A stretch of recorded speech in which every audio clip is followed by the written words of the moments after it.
Sold out ang Valentine's concert na foursome kagabi. Binuksan pa nga ang isa pang section ng venue para sa dumagsang fans ni Regine at Ogie Alcacid at Martin Rivera at Pops Fernandez. Makichika kay Nelson Canlas.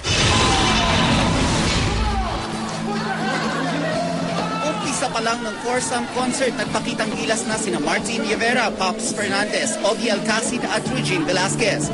First time nagsama-sama sa isang entabladong apat na pinakabigating concert artist sa bansa.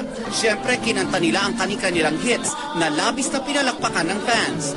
Kapansin-pansin din ang mga costume changes ng dalawang diva, mga obra ng mga premyadong local fashion designer. At dahil araw ng mga puso, kanya-kanyang pakilig din ang apat.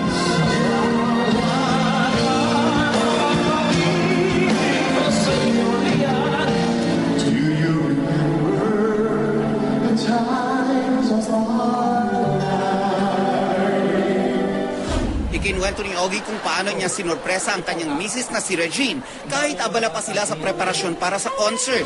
Then I gave her a box of heart-shaped chocolates. Medyo mahirap hanapin yun ngayon eh. So, inuwi ko pa yun from the States nung last trip ko. At kahit hiwalay na sina Martin at Pops, may mga nakakakilig pa rin daw silang ginagawa sa tuwing magkikita, lalo pat magtatrabaho sila. If anything at all, ang nakakakilig dito is that we have the same, as usual, right before a show, we have the same routine.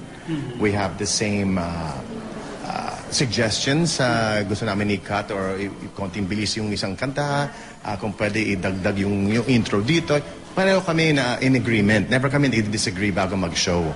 And this has been happening for years. So, I think after so many years, you can say na nakakakilig talaga yun. Punong-puno ang MOA Arena kagabi, kaya't labis ang pasasalamat ng apat. Sobra kaming happy kasi super sold out. We even had to open an area for the other people kasi they really wanted to be with us tonight. Yes, we have March a repeat. 16, 2013, boom. Mapapanood din ang foursome sa telebisyon sa March 24 dito sa GMA7. Nelson Canlas updated sa Showbiz Happenings.